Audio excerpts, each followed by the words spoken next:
Yo, what up? It's your boy Riverboat Rob. If you can hear me, please comment. I see Joe online already. What's up, Joe? Seabass got a little something going on right now, but he's going to be joining us in a second. If you can hear me, please let me know. If you can see me, it's first time going live, so not 100% sure if I am live, but somebody chime in, let me know. I said we got 5 people watching, so if you can hear me, come on. Somebody tell me something. See what we got. There we go. All right, there we go. Brian, what's up, man? Hey, Chad got a little something going on right at the second. He's going to be joining us in a second. Joe, what's up, man? Who else we got on? Let's see who else we got. We got Joe. We got Brian Dyson in the house. Appreciate y'all tuning in. Anybody know if we live on Facebook at all, or I don't even know. I think there's a way I can. Bear with me, dude. First time. So me and Chad supposed to be talking big swim baits, and then Chad got a call, and so it is what it is. But if y'all are still on, give me a minute. I don't really want to talk big swim baits without Chad, so let's just talk, fishing this year and the Thursday nighters while we're waiting on Chad. So I have not fished the Thursday nighters like I have wanted to this year. I plan on being in the next one, though. Brian, if you can hear me, are you and Tom fishing the next one? We'll see what Brian says. I had issues with my truck, and hauling a boat's been a problem, so I haven't been able to get out fishing like I want to. But I plan on being there Thursday night. Supposed to get my truck back tomorrow. It's all fixed. We should be good. We'll see what happens with that. Other than that, fishing on the GP this year has been it's been not bad, and I've been missing it. So I've been sad about that, dude. Like, I don't know. It's been a rough time this year. So, dude, you don't even want to know the phone call that Chad got, and why Chad is not with us just yet. He should be joining us any minute. I'm probably not at liberty to discuss the phone call that Chad just got. So as soon as he joins us, we will be talking big swim baits, and we will be. And if y'all bear with me for a second, I will see if I can share this somehow on Facebook. People texting me. Let me see what's going on. I'm glad the link worked and everybody can see. See who's texting. Gotcha. All right, cool. So, while waiting for Seabass, well, my wife says, "Hey, what's up, Marie?" Joe says the mic sounds good. Hey, a big shout out to Joe for hooking me up with the mic today. Good looking out. But come on, Chad. About to text Chad. I'm gonna text Chad. Like, come on, dude. Where's the rest of Bass Bear Radio staff though? Where's Tony and Paul and all? Y'all on? Maybe, but honestly, Chester County Bass. Oh, so you probably not. Brian said he's probably not going to be fishing the Thursday nighters too much. He's got too much. He's got bigger tournaments going on. Him and Tom been killing it this year. Hey, so Brian, real quick, while I got you, what was your best? Like, what's the best tournament you had this year? I know you guys fished the Ike tournament. Me and Evan fished the Ike tournament. So we called our limit. We did catch a limit, but our limit was nothing to brag about. That was a grinder. So the only way we could catch them during the Ike tournament was slow rolling a spinner bait right over top the grass. Anything else, we could not get a bite, dude. We could not get a bite. I don't know what you and Tom did, and I don't remember how you guys placed in the tournament, but me and Evan had a very tough tournament. I think I hear Chad coming. I hear something. What the hell is Chad? Y'all hear that? Like, what are you doing, Chad? Hey, Chad. That's what I get for doing a podcast with Seabass. I don't know what he's doing. So, from what I understand, let me see. Let me check. Let me read Brian's comment again. Maybe, but honestly, probably not. I have 2 tournaments this weekend. Saturday, Chester County Bassmasters. You guys won one, right? Third. Okay, so Brian took third in the Chester County Bassmasters. So I actually know a kid that's in Chester County Bassmasters, and Brian and Tom fished the Open because they're not in the club, but Chester County holds opens, and in the opens anybody can join. That's why it's called an open, and they got very good payouts. But I actually know a kid that's in the club that won or was runner up for Rookie of the Year. Yeah, I do need to get a green screen Joe. Yeah, so usually I have my camera facing this direction, so you can't see this background. But I moved it over here for the live stream, for the first live stream, so I could read the comments. So that's why you get this background now, because this was kind of like put together real quick today. So that kind of is what it is. So Brian's saying they took first on June 3rd. Was that a Chester County tournament, Brian? Because if so, that's pretty good, because they usually have a good amount of boats. Here comes Chad. He's got his swim bait box finally. Good. Dang, dude. I was talking about Brian fishing the Chester County. Bro, have you been live for 7 whole minutes now? Yeah, waiting on your ass, dude. I told you to just wait a couple minutes. I had to go take an important phone call. We had people waiting, dude. What can I say? So, what can I say? Oh, my goodness gracious. I don't know if it's my headphones or does Chad sound loud. Is Chad loud or is it my headphones? I can definitely turn it down. Where's Paul and Tony in there, man? Does that sound any better right there? Actually, now you sound low. I don't know. How's that, dude? Right yonder? You can't ask me, dude. I don't freaking know. It's good. I want to know where like Tony and Paul and everybody's at, dude. Hold up, can you hear this? Yeah, I can hear it. No, I hear that. That was silent but deadly, dude. It wasn't silent on my end, brother. The dog passed out in the background, dude. He just fell over. How many people we got on here right yonder? Dude. So, yeah, I would like to know where's Paul and everybody at, man. Come on, join in. But hold up, I'm trying to find Riverboat Rob. I don't think I shared it on Facebook. I'm not exactly 100%. It's not on your it's not on your Facebook. You're live on YouTube though, my brother. It says, hold on, let me see if I can figure it out. If people can bear with me, I don't want everybody to get I don't know how to do it. It says view on Facebook. Let me see what Facebook says. Hold on 1 second.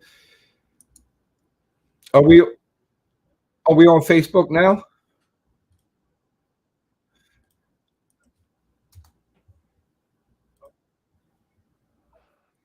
I just posted it to my Facebook. So you didn't post it on Facebook, you posted it on YouTube.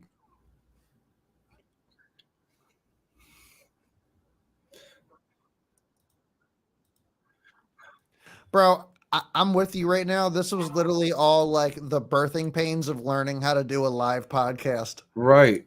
Yeah. There's so much like random shit, and you're like, is everything correct?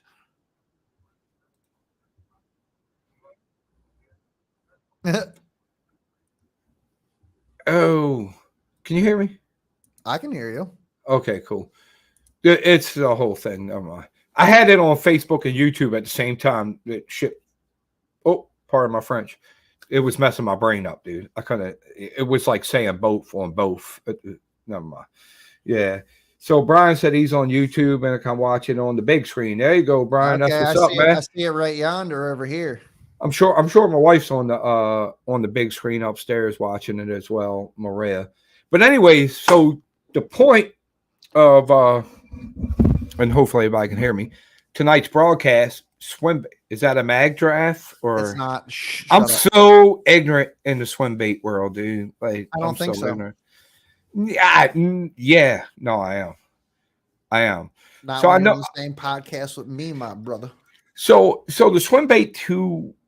If there was like one swim bait that you was like, I gotta have this swim bait, what would it be? Because I would say, and like I said, I'm not a big swim bait guy. The Hinkle shad, No, no. no. What would be the swim bait? So how much is a Hinkle Dude, shad? so if there's one thing that I have learned over the years of throwing swim baits is that Anthony, clout what's up, man?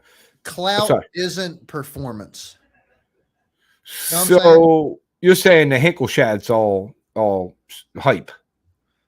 Hype, lots of hype. No, it's a great bait. Don't get me wrong. I've never thrown a Hinkle, so I can't be like diving into specifics or anything. But like, dude, there's other baits that work just as well as a Hinkle shad that do not cost $1,200 on eBay. Is that how much a Hinkle shad is? Like, I know they're like up there like that. It's like $1,200. Hinkle trout, Hinkle shad. Yeah, you're looking in that $800,000, $1,100 range on the internet for a glide bait. Granted, the artisticness of it is amazing. It's a beautiful bait and it looks fantastic, but you're talking about clout here. You had dudes that were throwing or buying psycho trouts from Lanciotti Lures for $600 a pop on a wake bait, and it was all clout. Now you can buy a psycho trout for like $250. Right. So I mean, it's like, but Hinkle's had a clout for a long time. It's a great bait. It's just not affordable if you're, it's not an obtainable bait to your average Joe. Let's just put it that way. So with like certain baits, right? So like say like let's take like a top water walking bait, and everybody knows how big of a fan of the Vixen I am. It's worth the extra money for a Vixen over a Spook, if you ask me, but you're only talking like another $15 or so. You know what I mean? You could probably get a Spook for what? Like, I don't know what a Spook is because I don't buy them, but like $10 or so, and you get a Vixen for like 25. So, right. The swim bait game is completely different. You can go from like what's an S waver cost? $20, $15, $20. Yeah. So you're talking $20 compared to $1,000. $1,000 glide bait. It can't be that much better. You're talking about a different profile and all that stuff and a different craftsmanship, but that's what you're paying for in that lure. Essentially, is you're paying for craftsmanship, you're paying for clout, you're paying for want versus need. So what I'm saying though is that you same thing with like a top water walking bait or whatever the case may be, but you're only paying like a $20 difference. Is a Hinkle shad or one of those other swim baits worth a couple $100 difference? You're going to get that much more bites on it if that's worth paying. Dude, in my opinion, when it comes to going to more high end baits, when you get into that $200 zone, $300 zone for a bait, I just think it comes. Honestly, for me, I'm not gonna pay $300. I'm not gonna pay $300 for a bait. Period. Myself personally, a lot of it comes down to confidence, though. It comes down to this bait. I've seen online. Lots of people are catching fish on it. It's got a good action. It's hard to get. You want to get your hands on it. That's what a lot of swim bait fishing comes down to in my mind, because I think there's 168 S waivers that will catch just as many fish as a 6-inch Piz Glide. So Brian Dyson asked a question that I know is dear to your heart. And he says, how much is the Spro Chad Shad? And is it worth it? And does it catch them? The Spro Chad Shad is $60 online on Tackle Warehouse, and it is worth every penny. Would you buy that over a Hinkle? Like I don't need a Hinkle shad. Just give me a Chad Shad. I'm buying it. I mean, I already know the answer. It's so weird. Are you giving me a Hinkle for $60?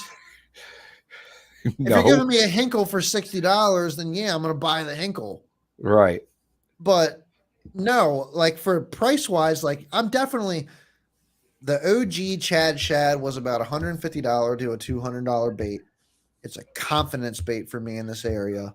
And I think that Spro and KBG came together and they did a fantastic job on mimicking his OG bait. The only difference that I see in it is it has a rate of fall that is slightly different than the OG bait. I find its cadence and its walks to be very, very, very similar. And I have it right here. This is the Spro. This is the Spro KBG Chad Shad Glide in bone. This is my confidence bait. This is my $60 confidence bait. You want to know this is why my $60 confidence bait? Because it's $60 fucking dollars. Right. It's not a $200 bait. I'm throwing it in those shallow laydowns. I'm throwing it in those little bit of sketchier places that I'm scared to get snagged on those high dollar baits. And it has just as good of an action as the OGs, in my opinion, and it pulls fish. Let's see that. Hold that. I like that color too. That's the bone, but they kind of colored the head black on it too. Yeah. That's sweet looking bait, dude. No, so what's the length on that bait, Chad? This is a 7-inch bait. Uh-huh. I believe from nose to tail. I believe you're talking 7 inches here. And then weighing in at about 1.5 ounces. Damn. Ounce and a half or so. It's actually a little bit lighter on the swim bait spectrum. When you go into the swim bait spectrum, you're talking 6 inches to larger to break that swim bait spectrum. So what size rod? So that's how much did you say? Like 1.5 ounces? 1.5 ounces, 1.2 to 1.5 ounces, I would say. Yeah. So probably like at least a 8-foot rod, heavy action. I am throwing my KGB Spro Chad Shad on a iRod Genesis 3 swim bait junior rated from 1 to 4 ounces at a moderate fast action. And I will say that 1 to 4 ounce range, that 1.5 ounce to 2 ounce mark is the sweet spot for this rod. I would not go any heavier than that. Really? No. And there's a lot of rods on the market that are like that. They're going to tell you we have a rating of 1 ounce on our rod. You go ahead and you flip a 1 ounce flipping jig with it. It's going to feel very underpowered to you. That's just how I find a lot of rods. Right. So my whole thing was, you're not casting that. You gotta get a special. So we're probably talking like at least 20-pound test, heavy action rod. Every bait that we're going to talk about tonight, you're not throwing it on any conventional fishing rod. What about it's an extra heavy frogging rod? You're not throwing it on this crap. If you are, it's underpowered. It's not hooking up right, and it's not the correct action for what you want to do. What about this though? You know what that is. I'm sure you know. I can't believe you just put that up on the internet. I'm putting it away now. So that is the Huddleston weedless shad, or like the weedless grass minnow. You have 2 different categories from Huddleston. That's their 3.8 to 4-inch weedless bait, weighing in at about 1/2 ounce, and that is. I can't believe you just put that on the internet, Rob. That is just a fantastic bait overall. I like Huddleston a lot. I don't throw a lot of Huddleston's larger baits in this area because they are a trout profile. We don't have the trout foragery here that other states do. We do have trout here, but it is not in the same numbers as a shad. I would rather stay to a shad profile. I got you. Over like a trout profile. However, when you're talking about bait fish, though, you're talking about those weedless minnows, the weedless shads. Excellent bait. It's actually one of the very first baits that I started out on a 7'3" medium heavy. medium fast action rod, just tossing it out there in the pond. So I have a story about that bait that just I won't show it again, but I when I was boatless, I would wade out in the gunpowder upriver, like Bel Air Road area, and I'm wading, and I see a bunch of smallmouth swimming around. They're not giants or anything like that, but I see them swimming around, and I'm throwing everything at them. They won't bite nothing. As soon as I put that bait on, throw it in. As soon as it hit the water, seen them all go right after it. Dude. True story. Right after. So I was like, oh wow, the Huddleston is truly like I'm telling you now. Like I threw everything that I could think of at them, and as soon as that hit they didn't pay it no mind. I could see them. You know, the water's crystal clear. I could see them sitting there. As soon as that hit the water, bam.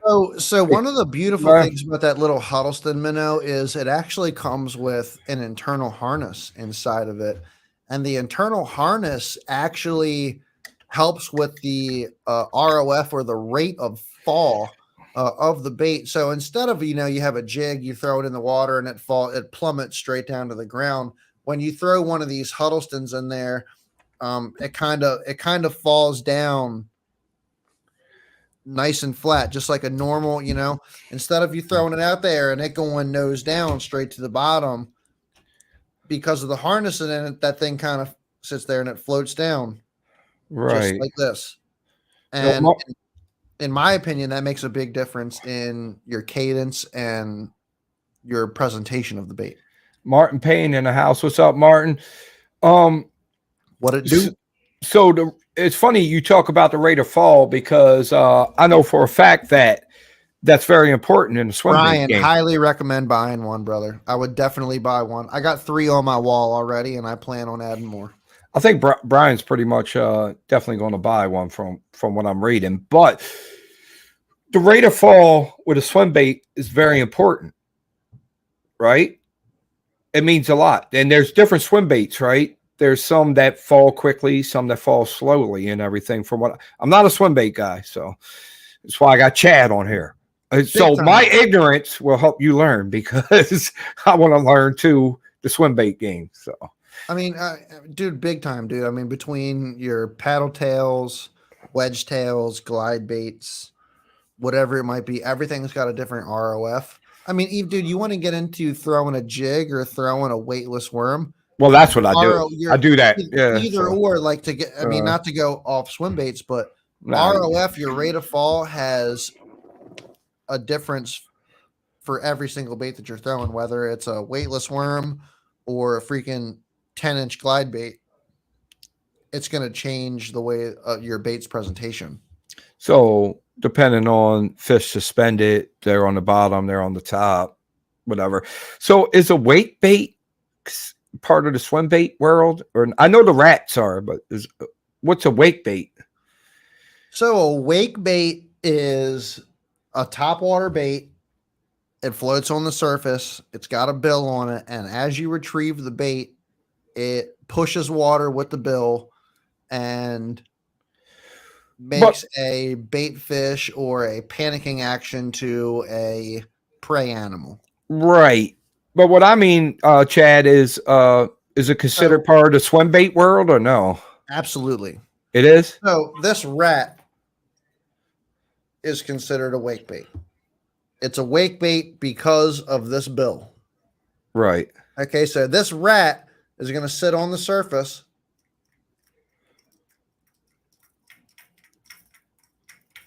And as it moves back and forth on the surface,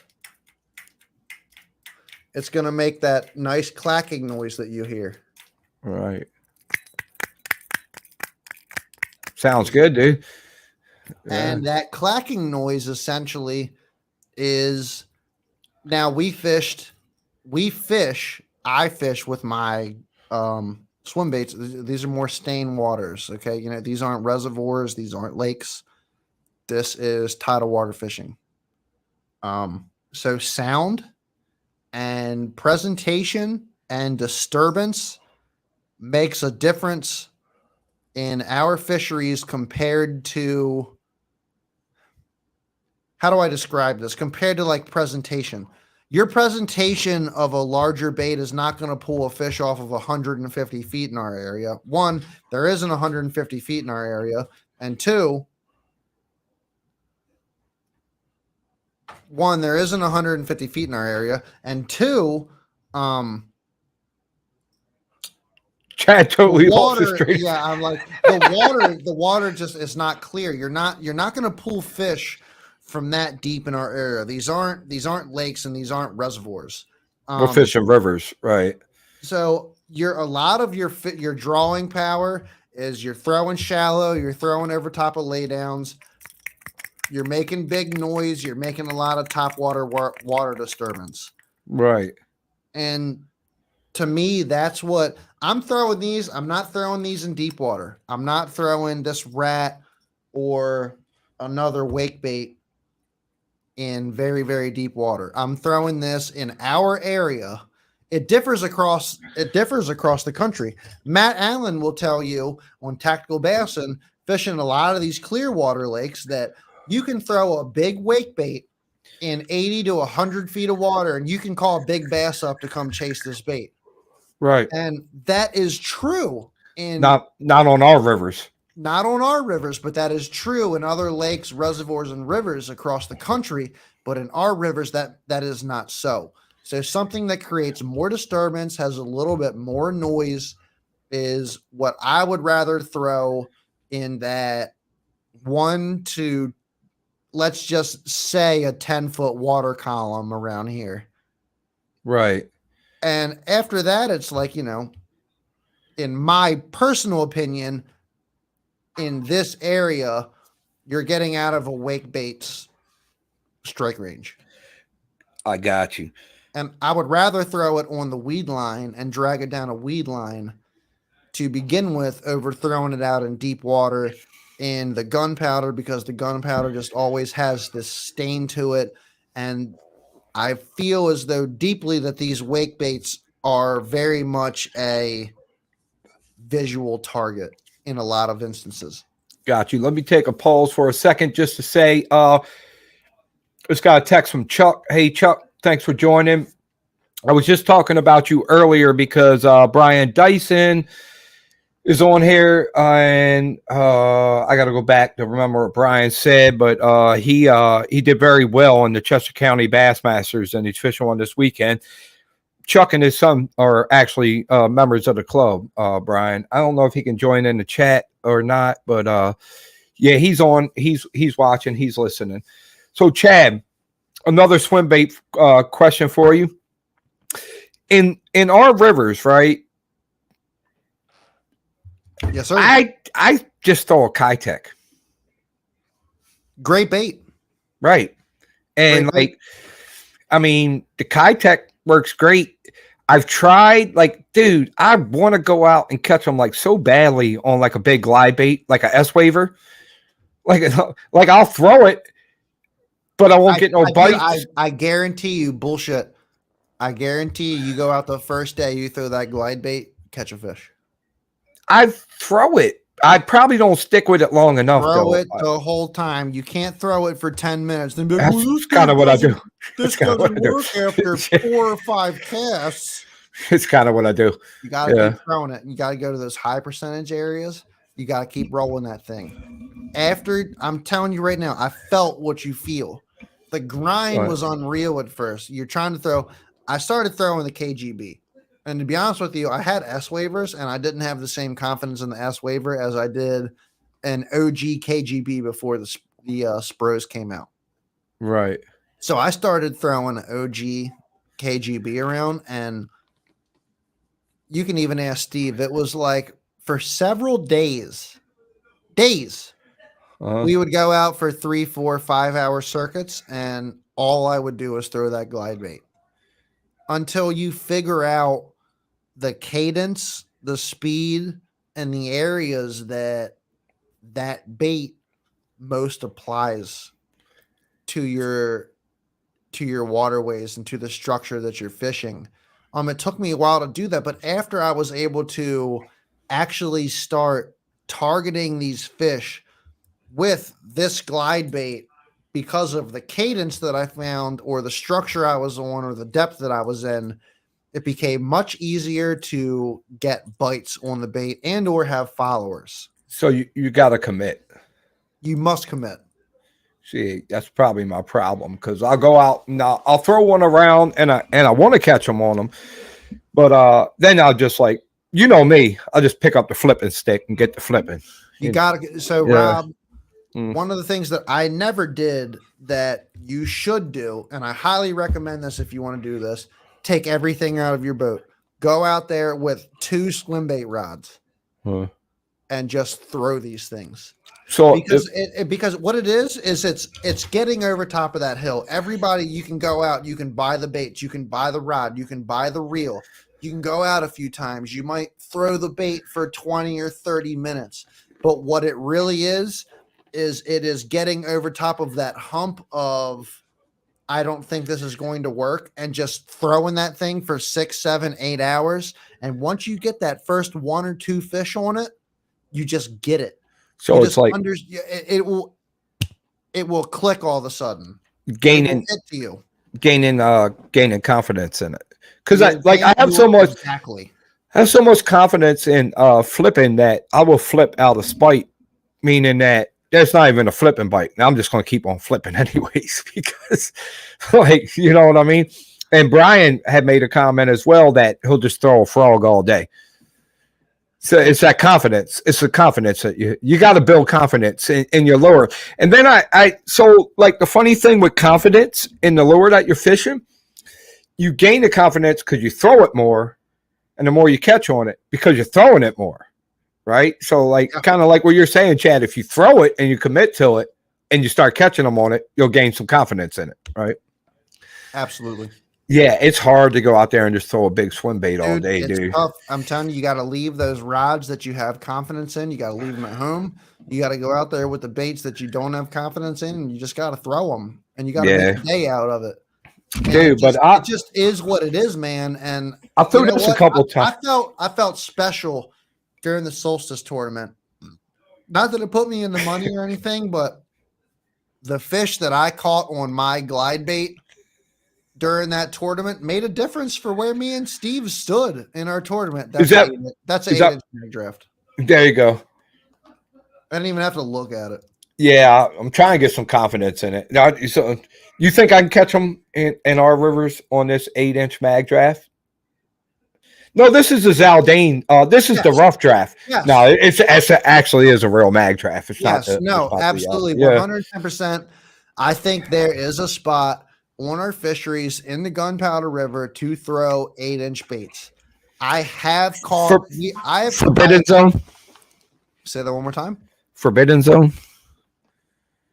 I've caught fish on baits larger than 6 inches out of the Forbidden Zone everywhere in the GP as well. I can believe that. I definitely can believe that. I've also caught fish out on the flats on baits that are bigger than 6 inches. Hey, what's up, Pete? Our brother Pete online. Pete. Yeah, he's been fishing nothing but kind of Wingo. So actually, while we got Pete on here, this would be a great question, even though we don't have Tony on here. Where you at, Tony Schultz? So smallmouth and swim baits. Very aggressive eaters towards swim baits. Big swim baits too? Like that mag draft that I just showed? Even big swim baits. Your 6-inch swim baits to your 2 and your 3 pound smallmouth is just mouth candy. Mouth candy. That's what she said.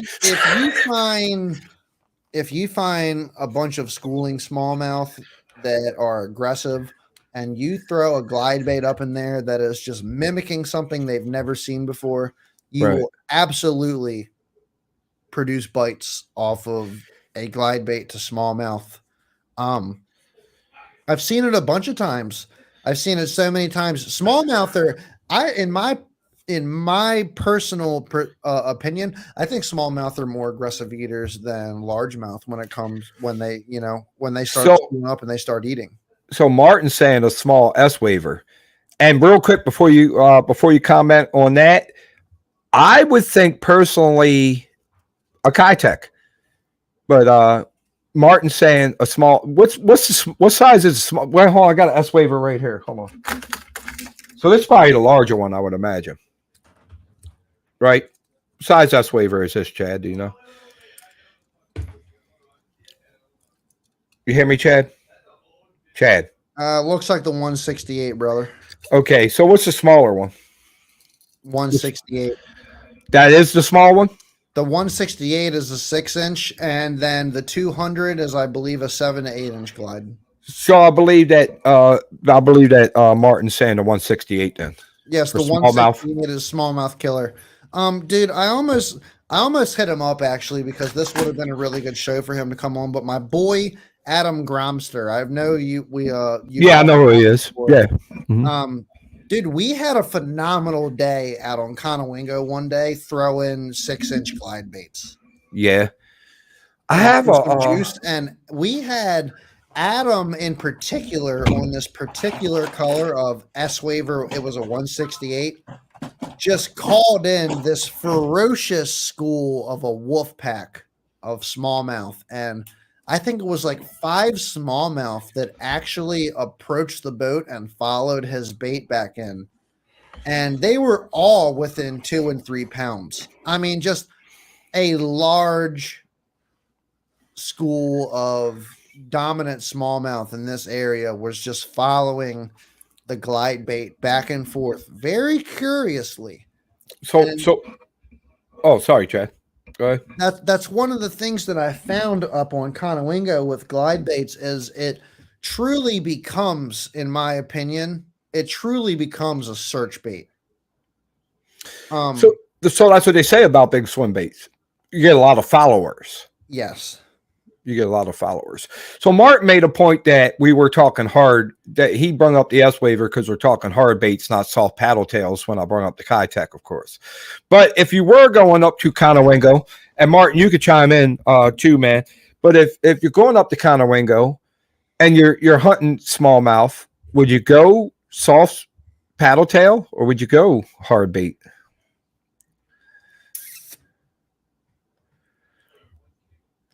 Oh man. I don't know right now, to be honest with you. I know you're asking Martin, but for me personally. No, both of you. I'm asking both of you. See what you think. I personally, if it was me personally.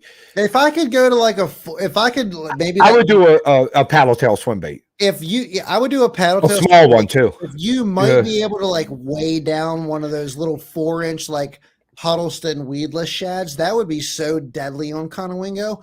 The only bad thing about that on Conowingo is they just don't weigh enough to get down into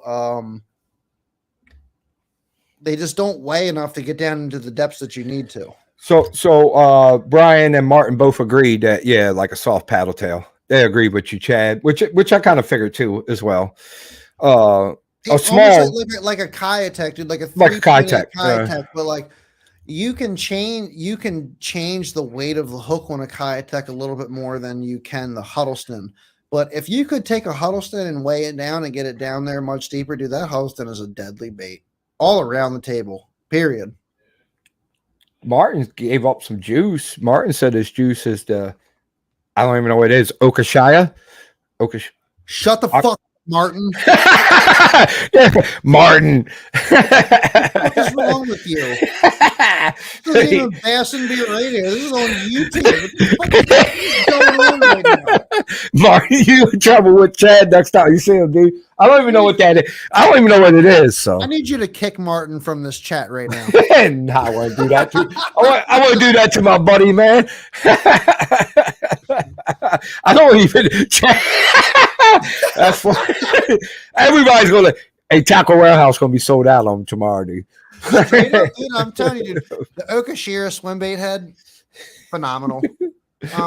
Martin said he's sorry, dude. He said he's sorry. Got a little blade down at the bottom. I think you can get it maybe 3/8 to 1 ounce, and like an underspin. Yeah, it's an underspin. It's an underspin on a Megabass head with a Megabass keeper, Megabass hook. You already know killer. Top notch, baby. Smallmouth killer. Smallmouth killer. Yeah. Smallmouth killer.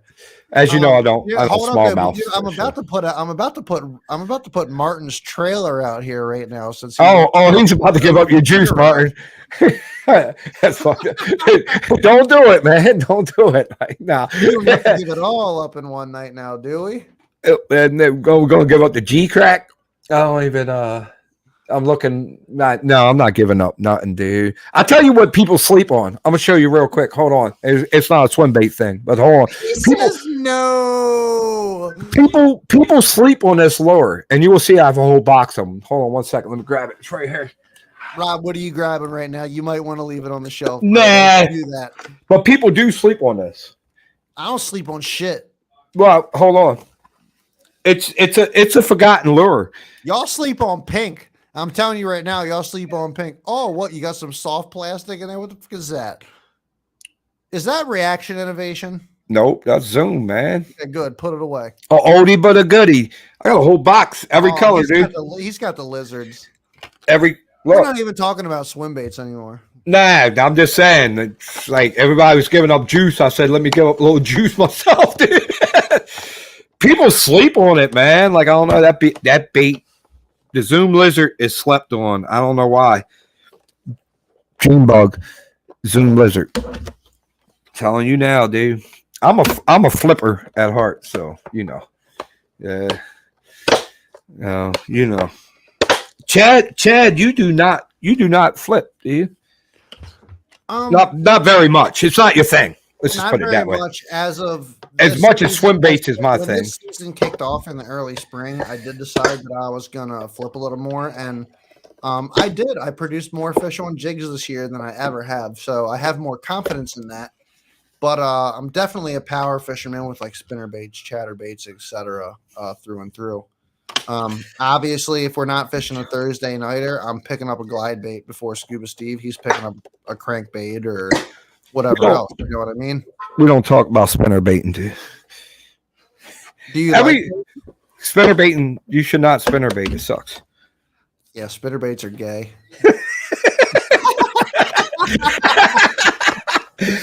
And look, I know Brian Dyson for one is like, yeah, don't throw a spinner bait, dude. Do not throw a spinner bait, dude. Especially not never mind. I'm not gonna start throwing out spinner baits. I'd rather talk about buzz baits or something if y'all want. I can't shut my lizard box, dude. I've got a buzz bait once this year, bro. Yeah, it's just the fall, dude. The fall spinner bait. Fall. I mean, I'm sorry, buzz bait fall. And then there's after I finally got my lizard box shut, dude. Like something's going on. Like I've been wondering what you were doing. Rob, guess what? The box one is shut, dude. I gotta piss. Give me 5 seconds. Be right back. Yeah, you good, dude. I'm gonna talk about what other. I can grab another box down. Here's another slept-on bait. Might as well show another slept-on bait. I got a whole box of these too. Very slept-on. See if people. I don't know. I probably got a whole one up because my camera ain't that great. I'm sure everybody knows what this is by now.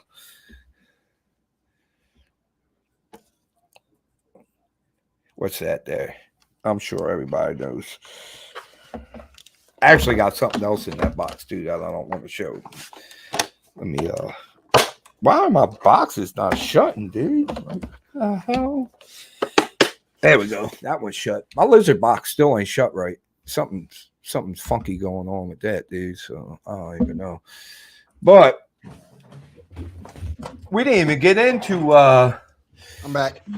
We didn't even get into JDM yet. So oh my God. Yeah. But the question I really want to know, and this is a question that Anthony said, what the hell is that? Anthony, that's a trick worm. It's called a trick worm, dude. Anthony, you met Anthony Chad at my dad's funeral. You hung out with us all out in the parking lot where when my father passed away, rest his soul. Seabass threw me a lot of support, came to the funeral. I really appreciate it, man. I love you for that. those boxes of work because I jammed so many in my boat. Yeah, I feel you, Martin. I feel you, Martin. I want to say I could be wrong. Do you know this, Martin? If I'm wrong, correct me. But didn't you fish at like Ray Scott's private pond one time? Didn't we have a talk about that? We'll see what he says about that. We'll see what he says about that. So, but anyways, no, this is number one question, Chad, for us non-swim bait experts. If, especially here in Maryland, for the rivers we fish, right? What would be the swim if you was going to go buy one swim bait to throw?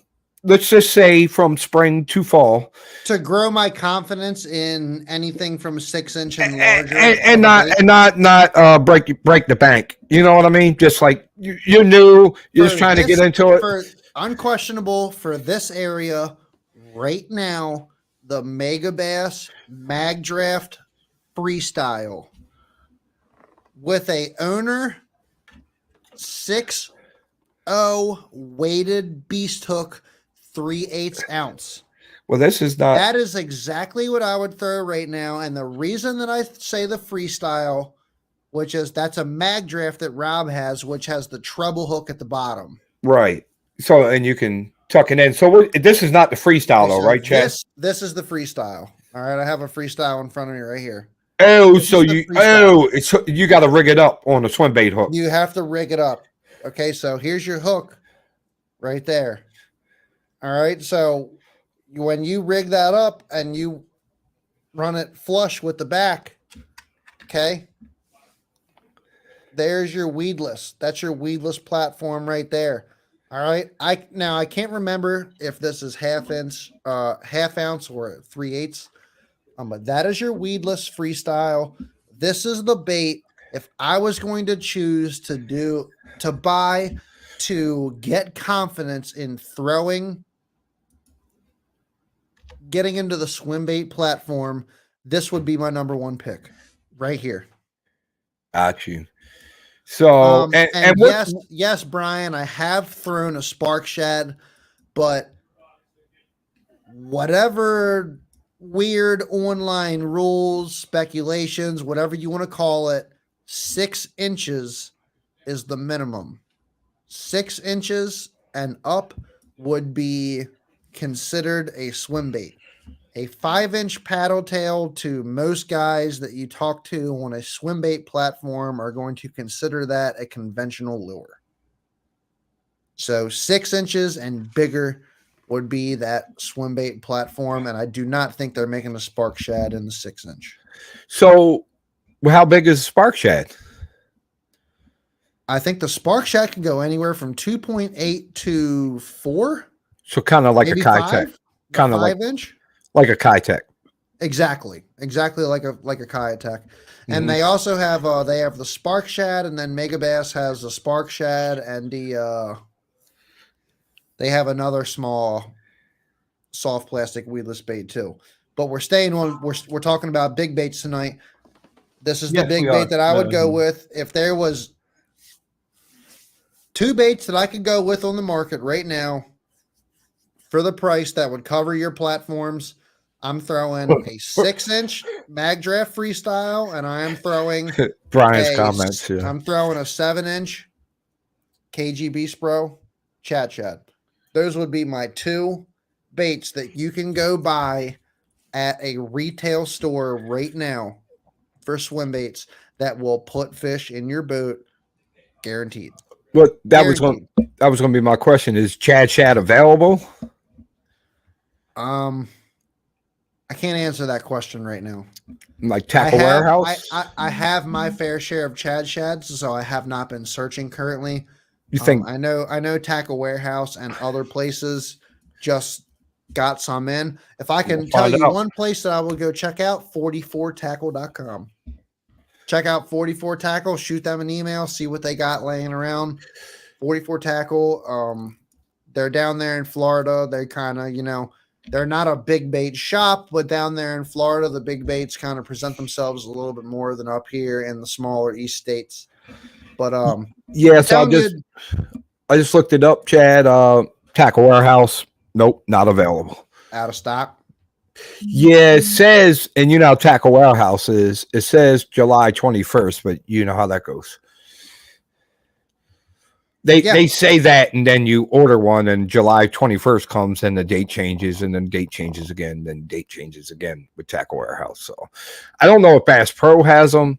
I don't know. Your best chance in my Maybe opinion Susquehanna Fishing Tackle. 44 Tackle, Susquehanna Fishing Tackle, any of these smaller bait websites, maybe to go grab one. Other than that, they're going to be back ordered. They're very, like I said, they're back ordered and hard to get for a reason. This is a very high quality, high produced bait, in my opinion. The Chad Shad. The Chad Shad. Definitely worth owning a few. Right? One thing I also want to say about this bait, if you can see it, this bait has freaking swivel hooks on it. Look. Interesting. It's hard for them to throw the bait. It's hard for them to throw the bait once they eat it, right? I can actually rotate this hook all the way around 360 degrees. It's crazy. And they put a lot of good shit into this bait. But the purpose of it being able to rotate like that is it's harder for them once they bite it. It's a lot harder for the fish to shake the hook. So essentially on some of the older baits that didn't have swivel hooks on them, when they would grab them and say you would be pulling the bait one way and the fish would torque another way, because the bait didn't rotate, they would get extra torque up against their bait and they would be able to get that treble hook to release their lip. Right. So yeah, that's pretty interesting, dude. That's pretty interesting. Are you a fan of the hookup tackle? They might have them.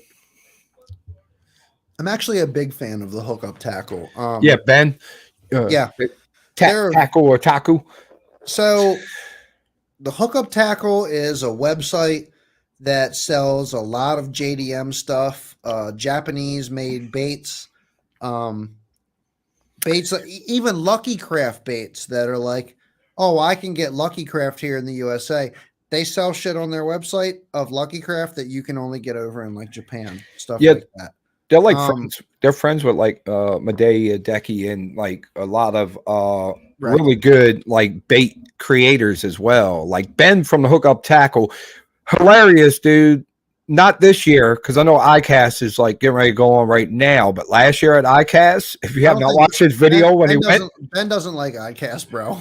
Dude, he went there. He ragged on there. Yeah, he ragged. Always a million people to rag on an ICAST, but dude. So the one thing is that they sell JDM baits and everything, but they sell the JDM baits at a price. If you're not willing to pay for JDM baits, you ain't gonna like it. If you don't like buying swim baits, you're not gonna like buying JDM. If you're used to buying $5 Walmart crankbaits and you don't want to spend $25 on a crankbait, not the website for you, dude. But if you're looking for that hard to get JDM bait and you're willing to pay the money, a lot of times they have it. And then, like, I don't know if people know, but it might be hard to get, but I'm already throwing it. So you behind the ball, bro. Cliff Pace does. He's got a tackle company. Oh Christ, what's this called now? I can't remember off the top of my head. But what he did was he started remaking a lot of the balsa wood crankbaits, like the WEC Mutt. He like remade it, but now it's called like the Peanut under his company. Like, dude, definitely worth checking out too if you're a crankbait guy. The crankbait world, if you think the swim bait world is freaking you think that's a rabbit hole, dig into the crankbait world one day. And you're talking about a rabbit hole you would never get out of. Bro, you just gotta call me. You just gotta call me one night. We'll talk about it for about 4 hours. Well, don't get like a wiggle wart. Get a rock crawler. Like there's so many. The crankbait world is insane, dude. The crankbait world is insane. Insane. Yeah. So I don't even want to, dude. I don't even want to give you my juice right now on the crankbait world, bro. Like I got so much crankbait juice, I don't even want to talk about it. Half my box is a crankbait box. That's a straight up weapon in my arsenal, and like that's all I need to say to you. Well, I mean, I give everybody a tip. The crankbaits are a phenomenal bait to use on the GP. I don't care. I'm not going to tell you where. I'm not going to tell you how. crankbaits are very. I think most of the people we got on probably know, except for a couple people that are just friends. I think they're very underestimated, in my opinion. I'm about to get a really nasty text message from Scuba Steve. Why? What are you supposed to? He's about to be like, shut the fuck up. About crankbaits. I mean, it gives you a basic tip that everybody probably definitely knows. Brian's on here, Martin's on here, my brother Pete's on here. I mean, Rapala makes a decent crankbait, dude. Yep. Rapala, a cheap, decent crankbait. They don't hold up very well. That the lip will break off a lot. And that's due to the fact. So what people don't know about the DT6, or people may know it, is that it was designed by David Fritz, best crankbaiter in the world. And he designed, so DT means dives too. And he designed the DT's series to dive to the depth that it says it dives to. And to do that, you got to make the lip thin. So that's why the lips break on them a lot. But they do dive to the depth they're supposed to. Yep. Supposedly. So once in a while, I got to stick my rod tip down in the water to get it quite where I want it at. But Rapala makes a decent crankbait if you don't want to go spending buku bucks on like real good crankbaits. You're not spending buku bucks because they haven't put the money into going to those carbon fiber, or the not carbon fiber, but the microchip boards on exactly, Martin. On them, you know. Right. Well, Martin, a dedicated box of DTs. We can't be friends.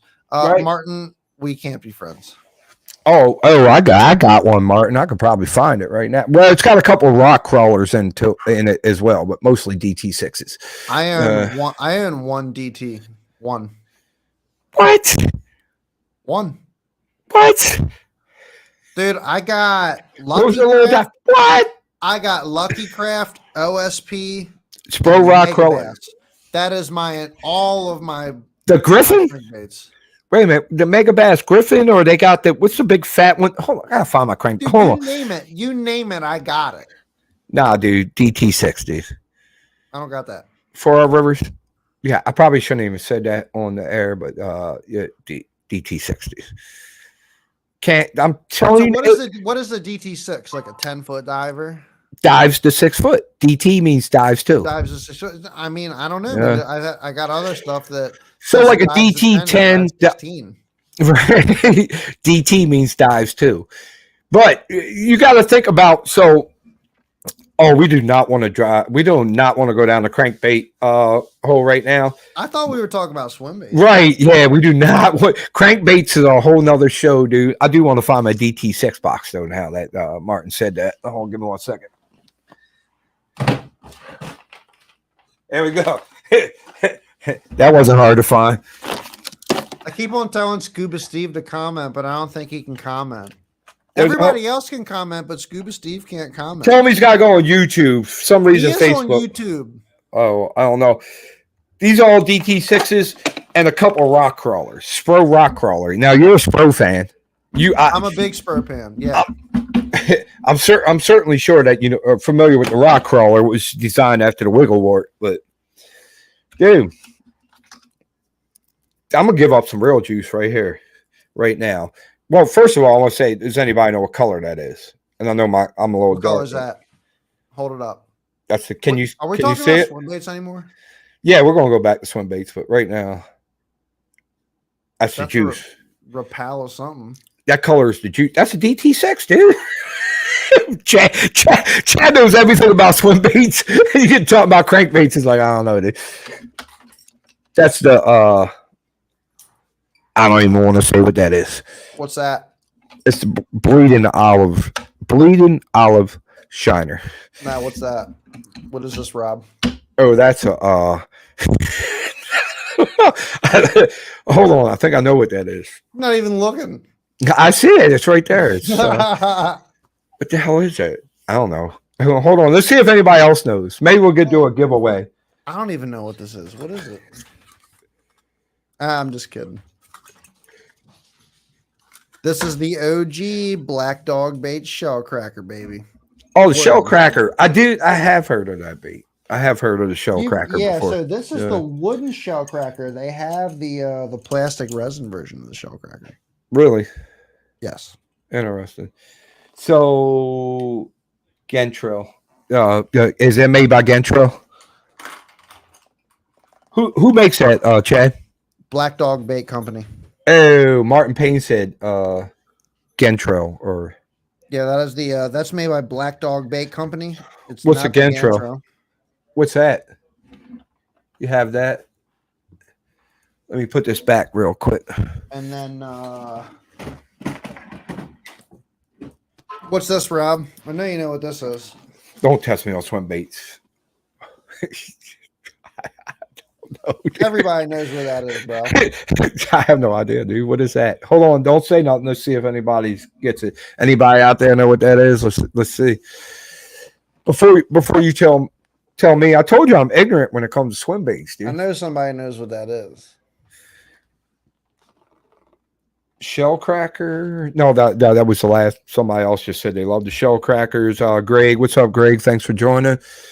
Let's see. So far, nobody has said anything, Chad. It's the DRT Tiny Clash.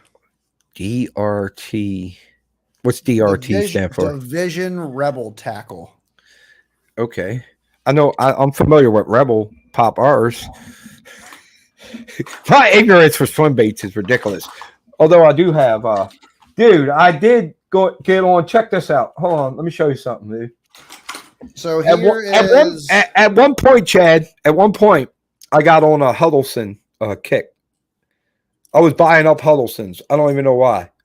Rob, so this right here is your wooden shell cracker, and this right here is your plastic shell cracker. This is your G1. This is your G2. Somebody said the Clash 9 was no? Familiar? It was a TK. A TK? It was a TK. It wasn't a Clash 9. It was the Tiny Clash. Oh, the Tiny Clash. So they were Greg. You was close, man. Yeah, he said it was the 9. It was the Tiny Clash. Now, Chad, let me introduce you. Let me show you something, dude. Let me educate you on some swim baits, dude. Do it. All right. Do me some educating. Hold on.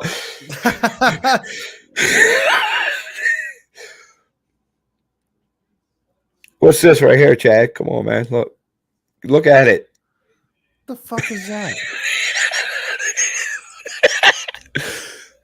You like that, dude? Look how the tail. I already know, dude. That's the Berkeley. That's the Berkeley Gilly, bro. Yes, it is, dude. Oh my God, dude. Yeah, I tried to hide that one when real swim bait guys are around. Like, don't let them see it. Oh my God, bro! Brian Dyson said power bait. He got it. Yes, that's the dude. I have the. On that note, bro, I gotta fill up this glass, dude. I can't even.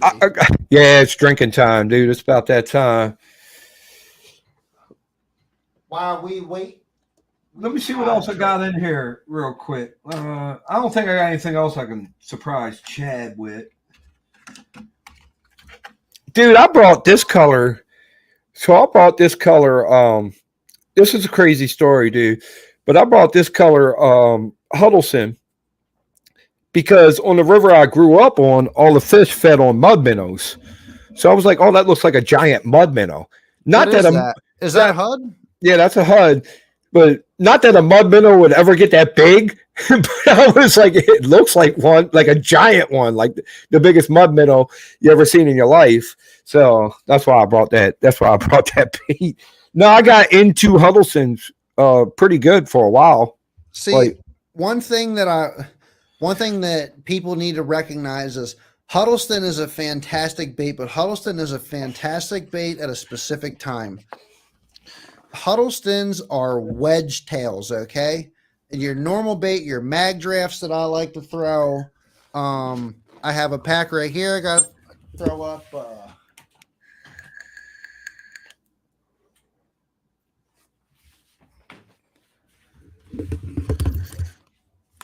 This is your working class 0 Citizen 7. Oh, that's the shit. This is the shit. I don't even Dude, know. my battery. I'm putting this on the internet because you can't get one right now. That's why. I'm gonna change the battery on my GoPro, and I don't know if it's going to shut us down or if you'll stay on and I'll go out for a minute. Is the GoPro plugged in? It is, but it's on red right now. So we've been going for like an hour, dude. We're going for like an hour. When I was running my GoPro, dude, I didn't even put a battery in it. I just plugged it in and I ran it. We'll see what happens. If it all of a sudden shuts down, forgive me. But hey, let's keep going, man. Let's keep talking. I could talk baits all night, dude. This is the 7-inch Citizen. So we were talking about how did we get on the Citizen topic here? I don't know, but dude, that's a badass bait. Have you thrown that? I just like the way it looks. You know what I mean? Like I never thrown them. I seen them. They come in the pack with like the two on the side, like this. Oh, okay. Here we go. Yeah. So we were talking about your Huddleston. Your Huddleston is a wedge tail, right? Okay? Your Citizens and your Magdraft, those are boot tails. Do you see how those tails are kind of similar? Yes. In their presence, that's a boot tail. Here we go. I got a Huddleston right up here on the board, so I can show you the difference right here. Okay. So while Chad's grabbing that, I want to ask a question. What was the first swim bait, in everybody's opinion? Please chime in if you're watching. What was the first swim bait? And I will give my what I think it is. But let's get back to topic now. But please comment. Go ahead, Chad. Right. So see the difference in these tails? Your Huddleston right here. See way different. Tail? Yeah, it's like thick all the way through. Thick all the way through. Like she said. It's a wedge. It's right. This is a very subtle bait. The tail movement of this bait now on the 68 tends to be a little bit more erotic than on a 6-inch because you have a 6-inch body to an 8-inch type tail. So you get a little bit more tail kick out of it, but this wedge tail is a lot more subtle in its tail presentation. It's a lot more slower. This is a fantastic bait for early spring water temperatures, late fall water temperatures, even winter temperatures, getting that 40s, those 30-degree water temperatures where that boot tail just barely moves, or this wedge tail just barely moves. You fish it down low. You fish it down low. You fish it down low, and you fish it slow. This wedge tail is very, very subtle. That's the design of this Huddleston. This is a very subtle bait. You go to these boot tails. This is a very erotic bait. This bait moves quickly. This tail moves quick. You got a lot of body flap in here. This is a very fast moving bait. You crank these baits in, you get that tail flapping, you get reaction strikes out of these baits. These Huddlestons, these are a more of a colder water bait. They fish better when it's cold. The tail is a wedge tail. The wedge tail is a more subtle, slow tail that reacts better in slow retrieves and just produces that slow bite as that moves across the bottom and just barely flaps. And that's what those big fish are looking for in the wintertime as compared to this bait coming across the bottom with the tail wagging much faster than what is normal for the time period. Not only that, but they're kind of lethargic and lazy, and they don't want to chase nothing down. They want something in their face. They're going to move, but I'm telling you, your cranks of your handle move a lot more than you think they do. Well, that must have been a group text, Chad, because me and you both looked at our phone at the same time. It was. Where the hell are those guys at? Bastards. Y'all some bastards, that's all I'm saying. Dude, me and Tony went and helped Paul with his motor over the weekend, dude. Man, don't even get me started, dude. Don't even get me started. Hey, good news. I'm supposed to get my truck back tomorrow. It's supposed to be fixed. Thank goodness, dude. Thank goodness, dude. I'm pumped. Thank goodness. So I should be at I should be at the Thursday nighter this week. We'll see. I don't know if I'm fishing it with Evan or not yet. I wasn't even sure I was going to be fishing it, but I'll be fishing it. So we'll see what happens, dude. I haven't fished it in several weeks. I'm really looking forward to it. You missed like 2 weeks, dude. I missed 2 weeks, but dude, Uh, I'm waiting for Ranger to call me and tell me my boat is here. Come pick it up. Like right. it's any day now, dude. But you got the It should chin. be any day now. You got the you got old Johnny, dude. You got the John boat, man. I got old Johnny, but dude, I'm telling you right now, when you buy a new boat and they rip it out from underneath your feet, it just destroys your motivation. Yeah, dude. That dude that sold you that boat should be. Never mind. Let's not get violent on the podcast. But I just, you know what? I don't have proof either or of what is what, so it just doesn't even matter anymore. You know what I'm saying? Like, he might have known that it was a freaking lemon. He might have not. I don't know, dude. True. Some people are dumber than rocks. Right. Yeah. So that just makes you a good person, dude. You know, to give him the benefit of the doubt that, like, he may have not known. I'm not going to, I'm getting a new boat out of it. I give him the benefit of the doubt. It just is what it is, man. You just have to be patient and wait for it. Right. Yeah. God does everything for a reason, and that's the way I'm looking at it. Yeah. Yeah. Things happen for a reason. Very true, man. Very true. So, dude, let me ask you a question. My opinion, and I don't know, I'm a lot older. I would say, and we don't have no real old school tackle heads on here right now, but the Mr. Twister Sassy Shad, I would say, was the very first paddle tail swim bait. What's a nipple twister Sassy Shad? A Mr. Twister. Mr. Twister. Although if they made a nipple twister, I'd probably buy it. But a Mr. Twister Sassy Shad. What's a nipple twister Sassy Shad? First, I wish I knew how to share images. First live stream. I'm pretty sure if you hit F12 or one of those buttons, it'll screenshot it. No, I don't. Who knows what it might screenshot, dude? I'm not taking that chance.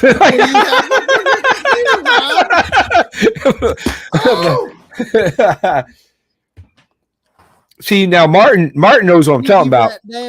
Martin said he's got a pack of Sassy Shad. So Martin, was that the first paddle tail swim bait? Because I would say it was. I remember fishing them back in late 80s, early 90s in the Sassy Shad. So let me see. Yeah.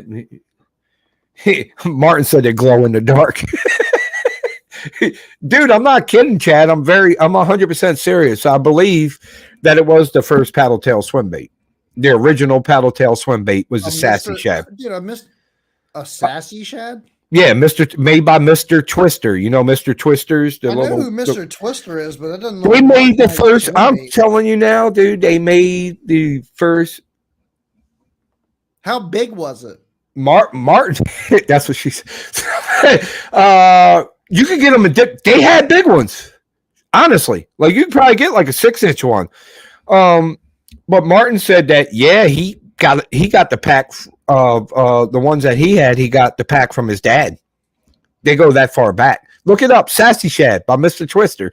Pretty sure that was the first paddle tail swim bait was Sassy Shad.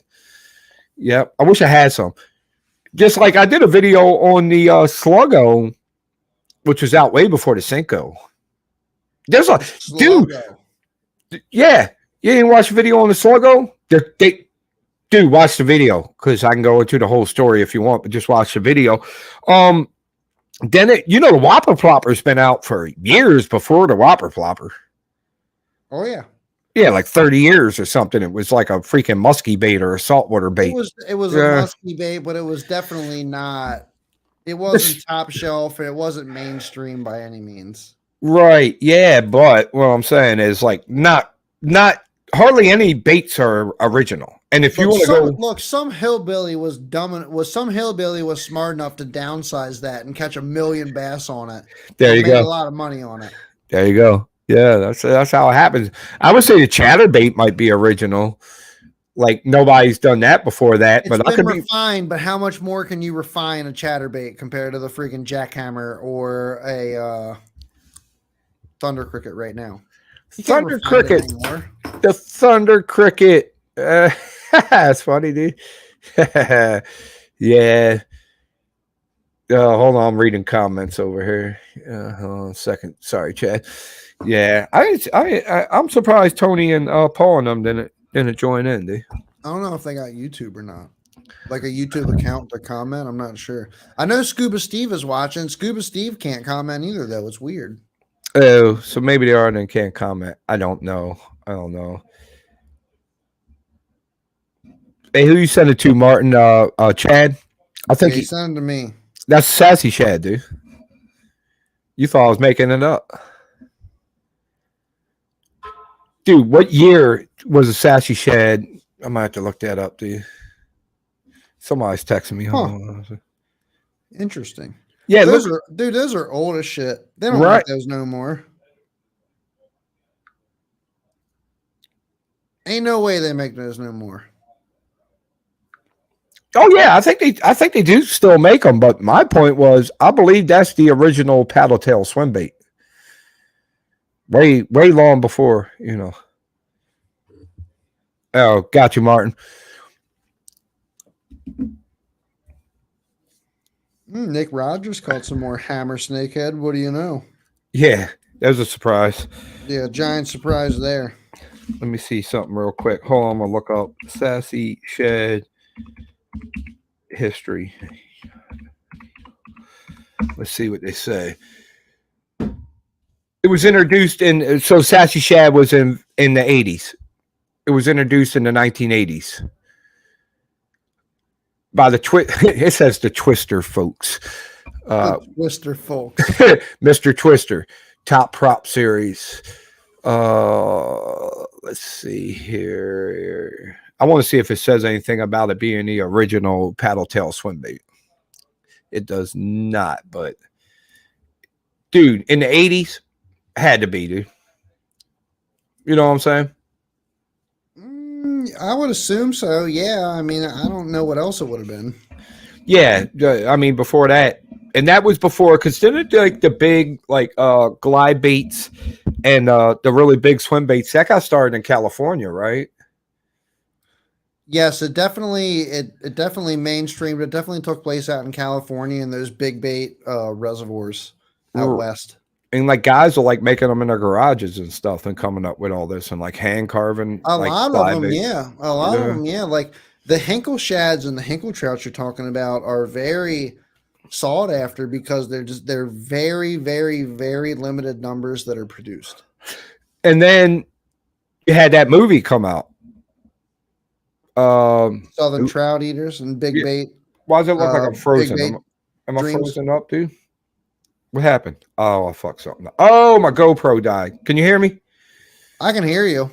Let me change it. I told you, dude, the battery was going to die. Like, see, that's weird, man. See, we do a lot of Bass and Beer Radio on here we did off of a GoPro. Actually, the software started acting funky, so I can't use it anymore. But I never even put a GoPro in. I never even put a battery in my GoPro. I would just run it off of a power cord the entire live stream. That's crazy, dude. I don't know. Don't ask me, dude. But I'm pretty sure that's what happened. Hold on, so that's one of the negatives of the GoPro, though. I honestly, Rob, if you have any like spare phones at your house, any spare Androids or iPhones that have been deactivated or something like that, dude, you can connect them to Wi-Fi and plug them into your phone. You can use your phone as a spare webcam. Really? And yeah, exactly. And a lot of dude, cell phone companies don't skip out on the quality of a lot of times the selling point in cell phone companies is the quality of their cameras. I'm still trying to get my camera to work, dude. Bear with me. I hear you. You can hear me though, right? It's coming up now. But a lot of times with these cell phone companies, a lot of their selling points is their cameras are have much better quality than other cameras and stuff on the market. So if you have a little bit older of a phone that's just deactivated, not being used, right now, I'm using an Android from 8 years ago. Really? That I'm videotaping right now. Yeah, it's a very old Android. It's a very old Android phone that I'm recording with live right now. It's not a GoPro. Oh, I got plenty of them. So I use these cameras, and then I can use one over here and one over here and one over here, and I can use different viewing methods for the podcast, but the phones work really good because they're just laying around. You don't have to spend $500 on a GoPro that decides that it doesn't want to work all the time. There we go. Yeah, that's crazy. I didn't know you could do that because I got plenty of old phones laying around, dude. Yeah, honestly, like the GoPro was cool at first, but it's kind of overrated, to be honest with you. I would get a spare cell phone, and I would use a spare cell phone with you. I'm using a cell phone that I haven't used in like 8 years now to do this right now. Martin's making a very interesting point, dude. He's saying that because Mr. Twister made the grubs, the curly-tailed grubs, right? That was the start of the paddle tail swim bait. It makes sense if you think about it, right? So they made the grubs. Then they changed the tail on a grub, basically. Shape, well, the shape too, because the grubs were kind of like round, right? So that does make sense. You still with me, Chad? Yeah, I'm right here. I'm sorry. I'm telling somebody to join in on the YouTube action right now.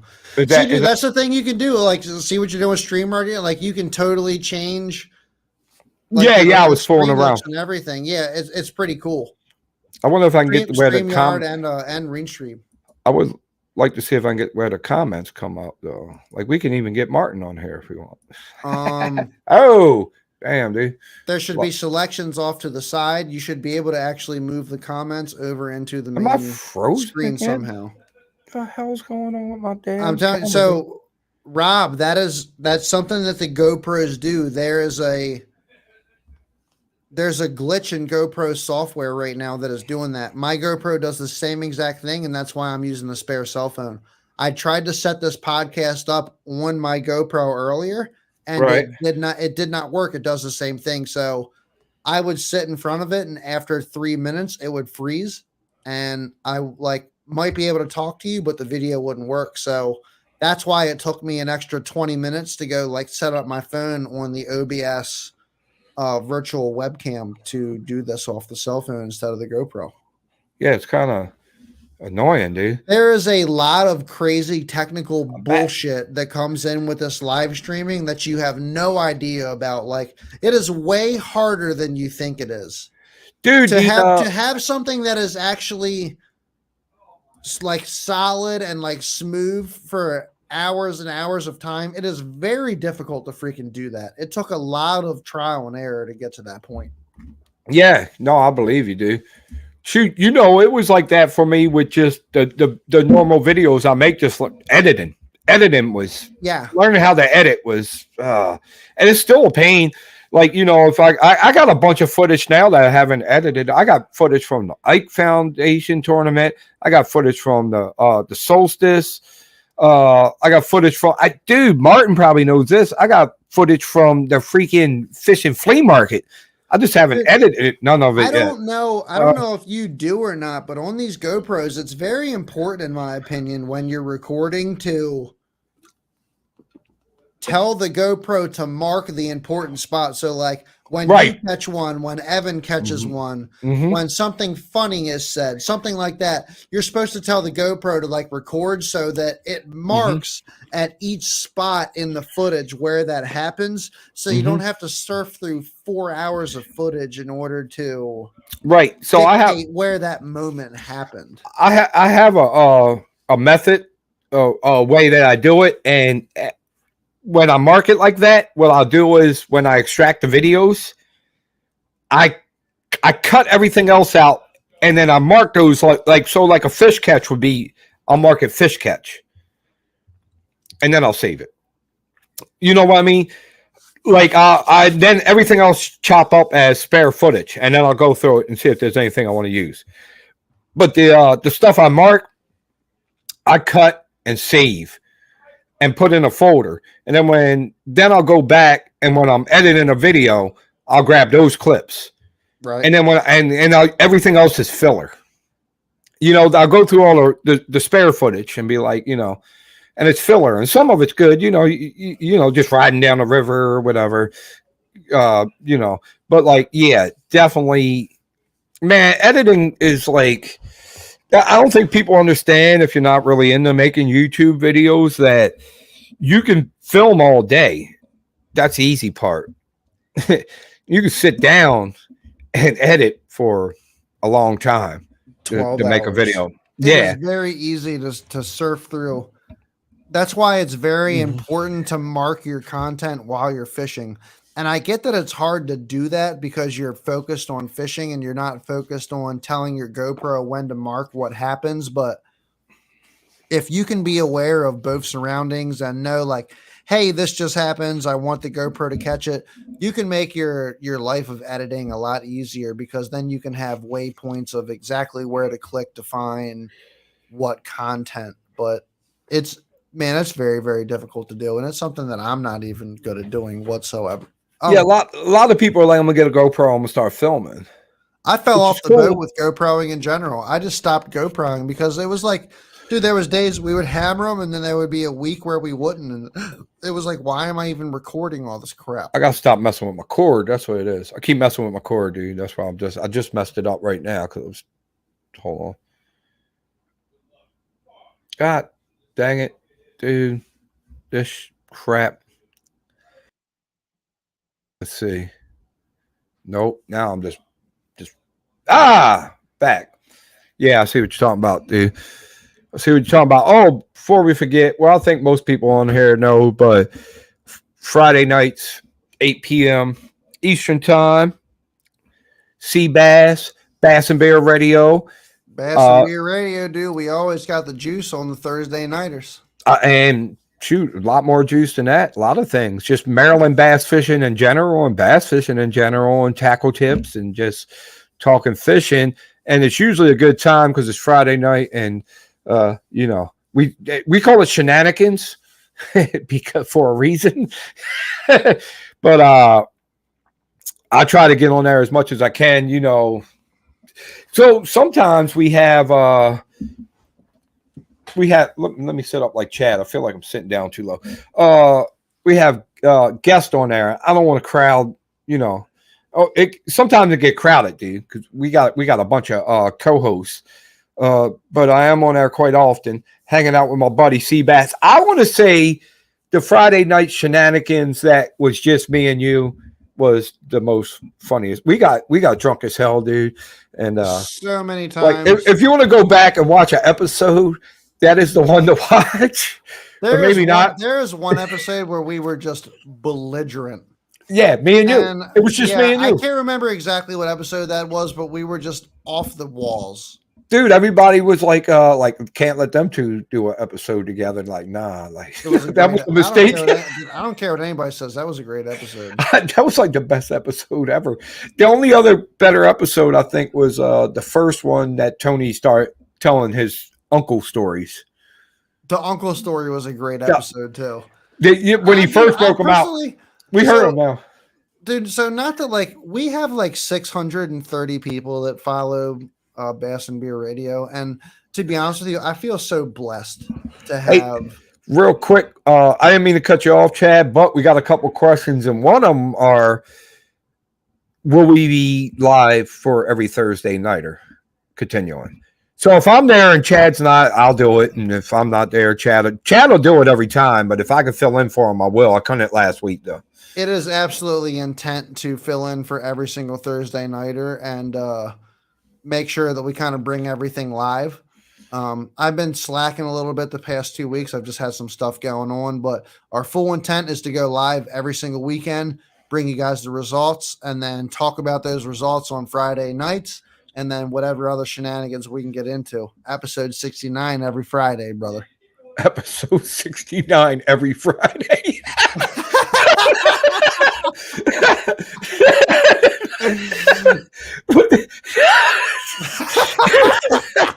Oh shit, dude. We did that episode together that one time, and like you left out the studio and like left me sitting there, and I was like, and then like people were like, remember when Wayne left Garth alone? I was like, oh yeah. Because we got lit up that night, man. We were lit up. Oh, that was a good show. We got tore up, dude. We've had some fantastic shows together, but we've definitely gotten carried away. Yeah, Dude, I'm not yeah. gonna lie though, you weren't even here last week, and I think we got carried away more last week with me and Tony and Paul, I think. no, it wasn't. It was Oh, freaking. yeah, It was Nick and Tom. Nick and No, Tom. Nick. It was Nick and Tom and me and Tony last week, and I swear to you, at about halfway through, we just started talking about building cars and whatever freaking bullshit came to our mind. Like we just went off. But Martin. it was, in my opinion, I don't care what anybody says. It was a good show. I gotta go back and watch it. Dude, last week I had truck broke down. You know, like life sucked last week. So dude, it was life smacked last week. Yeah. So Martin said it was him that made that comment that Wayne left Garth. Yeah, man, they're good times though. Good. You know what's really good times? Just hanging out in the parking lot. I know we said this 100 times before, but just hanging out with the fellas after a Thursday nighter. If it wasn't for them goddamn fucking god dang cussing all over the place, if it wasn't for those mosquitoes, those sons of guns, it'd be a lot better. Mosquitoes love me, dude. I swear I could be in like a field with 1,000 mosquitoes, they would all bite me. I don't even know. Dude. Those mosquitoes are brutal. The mosquitoes don't bother me too much, and it just must be the freaking Samuel Adams and the Blue Moon that I drink. Well, they must like tequila because they bite the shit out of me, dude. Yeah, dude, the tequila's sweet, bro. Yeah, I don't know, dude. Like, fuck. I tell you what, every time I don't do good on a Thursday night, I'll be like, the mosquitoes were biting. They were biting good. Every single night. Every single night, the Thursday nighter, dude. You ever been? It'd be hard to freaking videotape sometimes. You're trying to smack your shoulders and everything because you're just getting bit all over the place. Dude, when the camera still. When you get out in that heavy grass, the gnats, the swarm, like it's like a freaking gnats everywhere. Like, god dang. You're trying to throw my frog. Run back and you got like 6 gnats in one eye. Yeah. Just trying to frog out in the grass sometimes on them real hot days. Just swarms of gnats, like a fog of gnats. And it's like, god damn, man, I'm just trying to. So many people, man, they just don't understand, like, I feel like you have your different classes of person in life, you know what I'm saying? Like, you got people that are willing to stand out on a boat in the middle of the water and be covered in any species of bug you can imagine. You don't even know what's landed on you out there, but you just want to be out there fishing. And then you got people that are so terrified to breathe oxygen outside. They want to sit inside and watch TV the whole time. And man, I feel bad for those people personally, but all I'm trying to say is it's a beautiful thing. It's a beautiful thing to go out and fish. It's beautiful. If you go out and experience what God created for you. It's beautiful. If you get bit on your Peter by a tick and it swells up, though, you can't complain too bad. It don't even matter, dude. It don't even matter if your dick swells up. I don't know, dude. I gotta grab another beer real quick. I'll be right back. Let me grab a beer. On that note, talk about swim baits, Chad. I'll be right back. It don't even matter if your dick swells up. When I come back, I'm gonna show you the free hat I got at the Ike tournament. Yeah, I hope that's all you show me. Dude, they gave the hat that they gave out this year. I kind of really like a lot. It's TH Marine hat. Hold on one second. I gotta grab a beer. Oh my goodness gracious! Come back soon, Rob.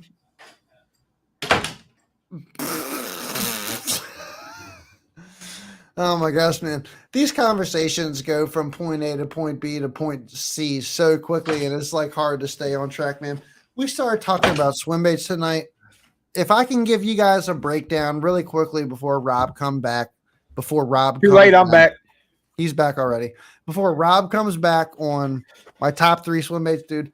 Megabass Mag Draft Freestyle 6-inch, Spro KGB, Chad. 7-inch glide bait, and man, if I had to do a big topwater bait that is affordable, I would say a MS Slammer 7-inch wake bait.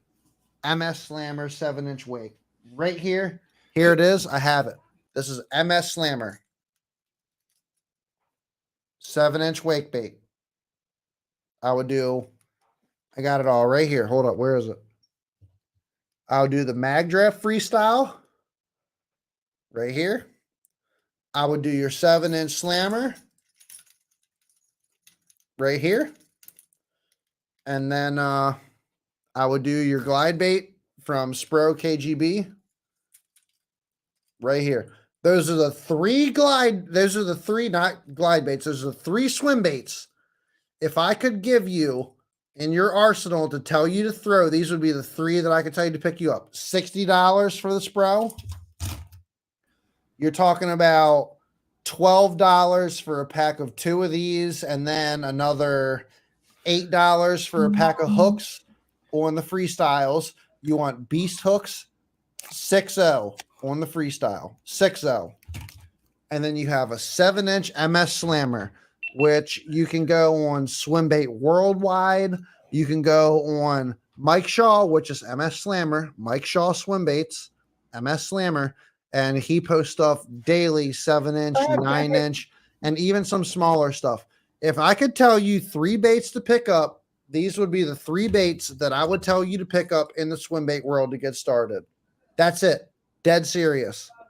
KGB Spro glide bait, 7-inch, Mega Bass Mag Draft boot tail, freestyle, MS Slammer, 7-inch wake bait. Period. Mic drop. Dude, That's Chad, it.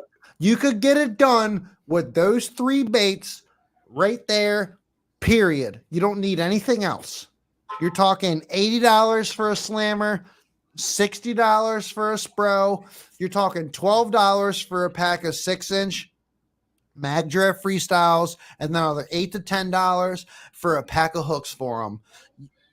You can throw, I would throw the 6-inch freestyles on an extra heavy 7-foot, 8 to 8-foot swim bait rod. Extra heavy fast action or a heavy fast action, nothing less. The KGB and the MS Slammer 7-inch. I would throw the KGB on a 20-pound fluorocarbon, moderate fast action, 7-foot 8 to 8-inch for the glide bait on fluorocarbon. If I was going to throw the slammer or this rat, which is out of the question, it's a different weight category. If I was going to throw the slammer, it would be a braid. It's going to be a 65-pound braid. I'm tying a Palomar knot on the 65-pound braid, and that is going to be what on the same exact rod. It's going to be a 7-foot 8 moderate fast action for my MS Slammer. You want the moderate fast action for those treble hooks, and you want that extra fast action for that beast hook, and or let's see, you have that beast hook that's in your Citizen here. You have your big hook that's in your Huddleston. You want a hook, you want a rod that can drive those hooks into those fish's mouth. So you want a fast to an extra fast action to drive those hooks home. And that's pretty much kind of it for them. Those are the greatest starter baits that I can really think of for this area. Like when I got started, I was honestly like Huddleston swim baits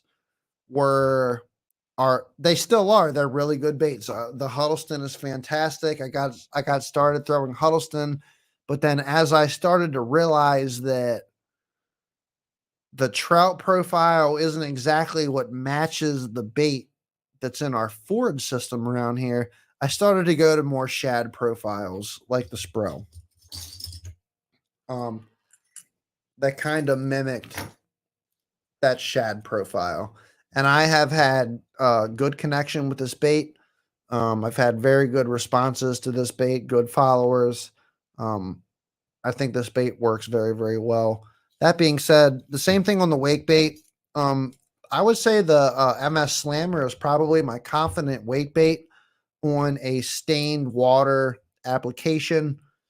It produces a really loud knock. It doesn't have a giant profile due to its skinny nature, so it produces some more bites. But it's a fish drawer. It just draws a lot of fish, and I will use this more erratically when it's a little bit more dark. The water is a little bit more stained, a little bit more muddy.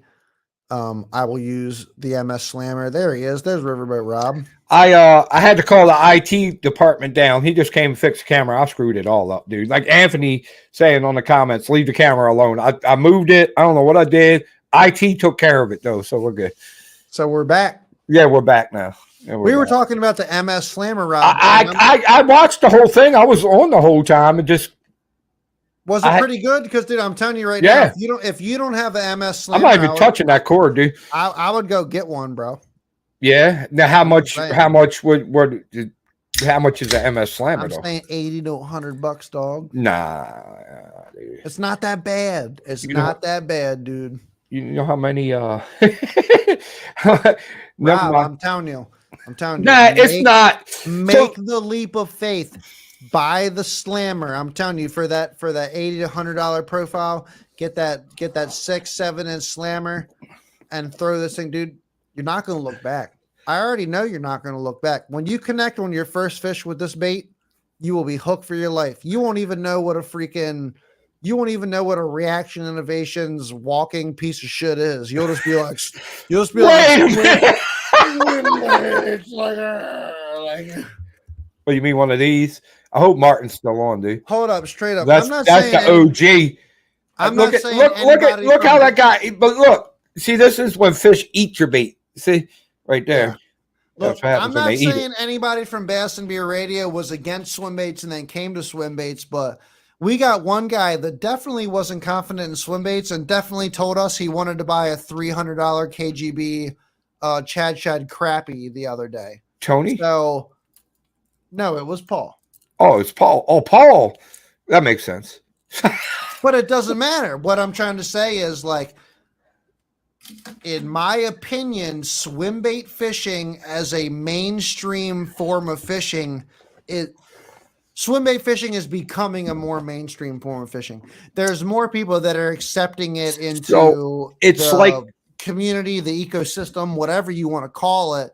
There's a lot of guys that used to say the conventional fishing is the only way that are looking at swim bait fishing right now and they're going, hey, this has a place in my arsenal. It's the cool kids. It's cool kids of fishing. It's not even that. I think that's it used to be. It used to be like it used to be. I agree with you. It used to be the cool kids, but right now I think there's a lot of people because people are listening to John Cruz, they're listening to Mike Iconelli, they're watching Dreamcatcher, they're watching Oliver Nye, they're watching Zaldane. They're watching a lot of these huge name ML or MLF or whatever you want. Tackle Bassin, hookup tackle, you want to name it. There's a lot of huge name guys out there that are putting weight on the scale from glide baits and big paddle tails. Milligan. Look at Milligan this year. He won an open with one. He won an open. He won an open with a Hinkle shad. Exactly. This form of fishing is not taking predominance over conventional fishing. It is catching on, and you are seeing many more professional fishermen take on this form of fishing.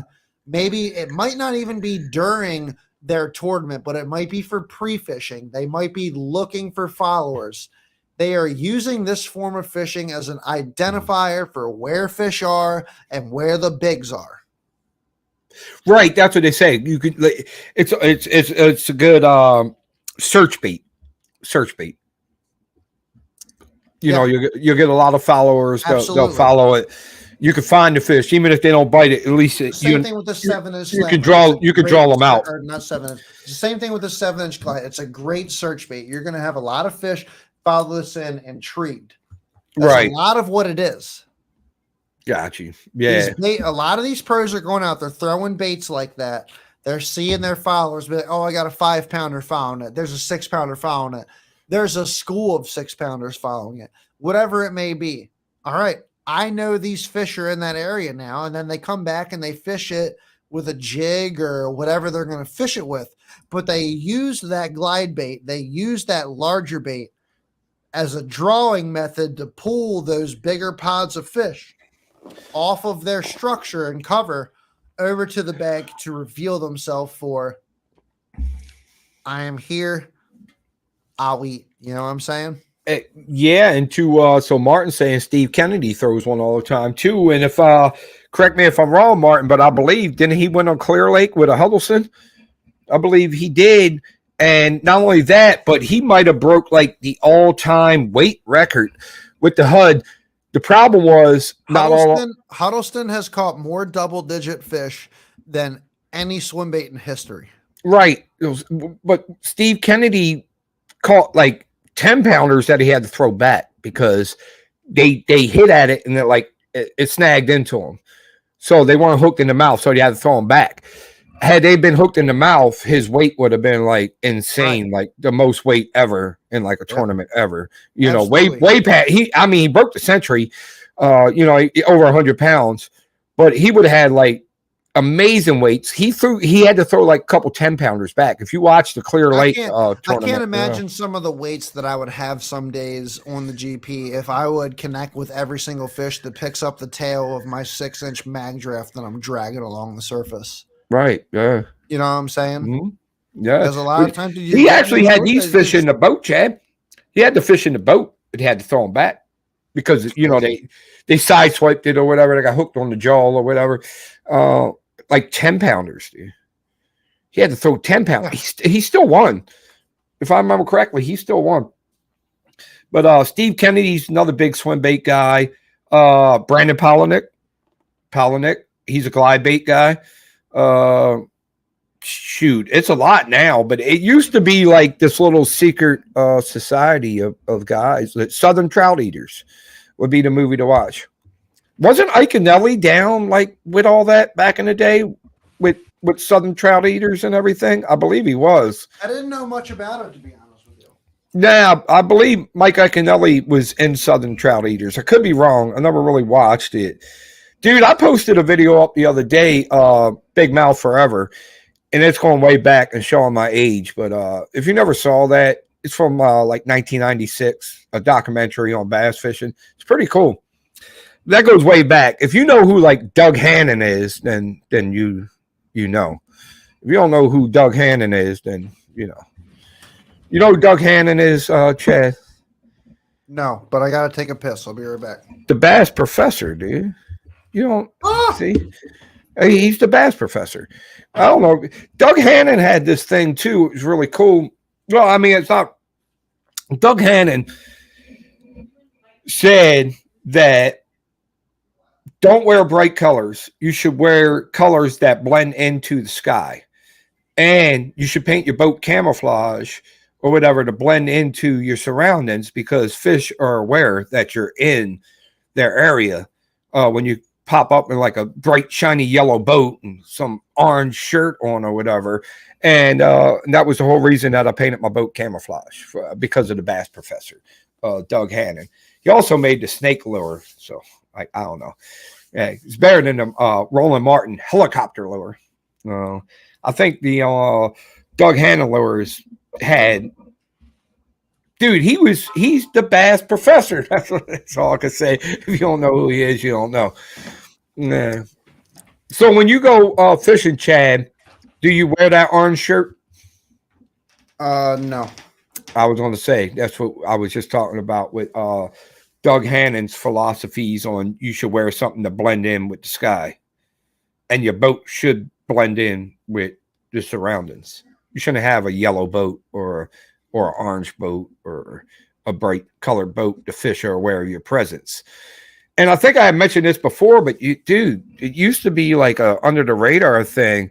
But guys would like take silver stickers and cut them like little shapes of like little shiners and minnows and stuff and stick them all over the bottom of their boat. So like when they're in the river, that the fish think that's like a school with a little bait fish there. Well, shit, Chad, we've been going for almost 2 hours, bro.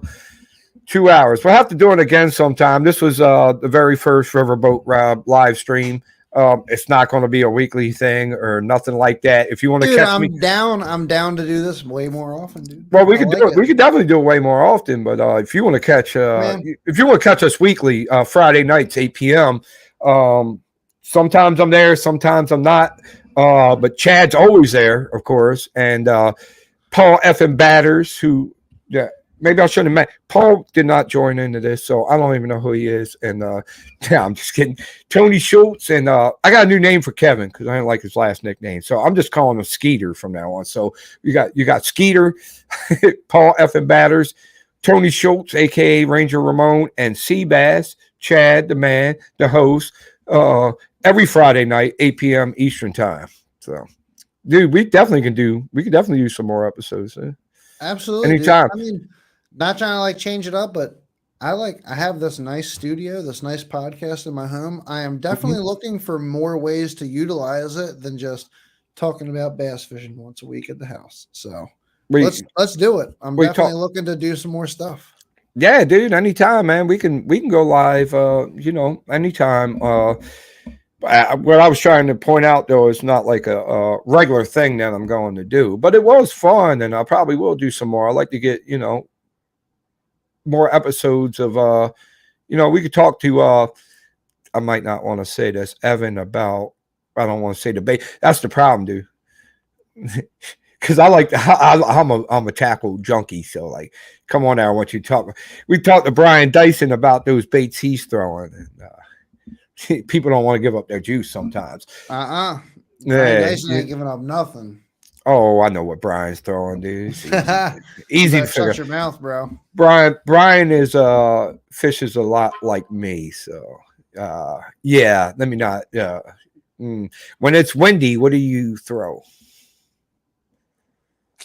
When it's windy, mm-hmm. Spinnerbait. On that note, I'm about to shut it down.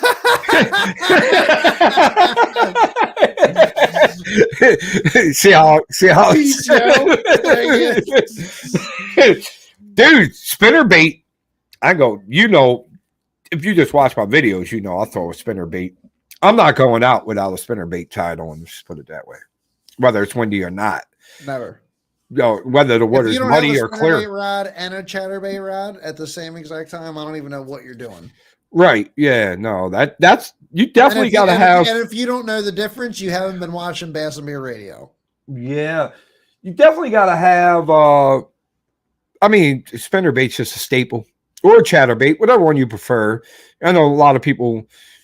So I believe. Well, this is a whole nother episode. Let's not. We both got to work in the morning, so we'll go with it. But I believe that the chatterbait revived the spinnerbait because everybody stopped throwing the spinnerbait and started throwing a chatterbait. I can get with that. Which made the spinnerbait good again, just like the whopper plopper made the buzzbait good again. This whole thing. I don't know about that. Dude, don't sleep on the whopper plopper, man. You see don't sleep on the whopper plopper, but to say the whopper plopper made the buzzbait great again, I'm not sure, dude, because you're talking, dude, that's a totally different bait than a buzzbait. Yeah, but here's the thing, like people that got into fishing that didn't know buzzbait fishing, like we know it. They say you got into fishing 2 years ago. No way, dude. They never threw a buzzbait. Okay, a whopper plopper gets destroyed way more than a buzzbait does. And that's a whole nother show, dude. Another show. So many people that want to be like, no. Right. No, depends on the buzzbait. Bro, depends on the situation, too. In my situation right now, back in the day, I would throw a whopper clopper and I would get destroyed. I throw a buzzbait right now and it's like, why did I even buy this? Whopper plopper in clear water. In clear water, I would say. The whopper plopper's plop is just. So you one of the people I was talking about. It's like, oh, you don't understand how the buzzbait was back in the day. Whopper plopper came out, and then people forgot about the buzzbait, which is a good thing in my world because I'm like, good, everybody go throw your whopper plopper. I'm gonna keep buzzbaiting like I've been for years. You know what I mean? I'll never put the buzzbait down enough. Right. Yeah, that's what I'm saying. Like, yeah. Now, whopper plopper certainly is definitely a killer. Especially in clear water. It's no joke. But I'm just saying the buzzbait got less attention, which I like. And when the chatterbait came out, the spinnerbait got less attention, which I like. Right. Yeah, forget about spinnerbaits and buzzbaits. You don't need those. Throw a whopper plopper and a chatterbait. See what I'm saying? Stick to things go around in circles. So like those good old baits come. Next thing you know, Sassy Shad will be the best swim bait you can get after this episode. People will see this episode and be like, yeah, Sassy Shad, dude. But Chad, man, I really appreciate it, man. Yes, sir. Good times. I know you gotta get to bed and get to work in the morning just like I do. But we'll do it again soon. And are you fishing Thursday? I should be there on Thursday. So we should be live Thursday, the weigh-ins for the Thursday nighters. I know Martin will be there, Brian will be there. Yep. I will be there this Thursday, man. I'm looking forward to it. I got to hit Evan up tomorrow. Let him know I got my truck back and see what we got planned for a Thursday. I like to get out before then, but I don't know if I can. Works busy as hell. Yeah, man. Martin, one last comment real quick before we bounce. Martin said you could throw a buzzbait in better cover. Yeah, okay, yeah, that's enough. 100%. Yeah. Shut up, Martin. All right, yep. No, keep throwing the whopper plopper. Tell him keep throwing the whopper plopper, Martin. All right, y'all. Martin makes a good point, but that's another episode. All right. Thanks, everybody, man. We'll catch you next time. See you Thursday night for the locals. Peace. Friday night for everybody else. Peace.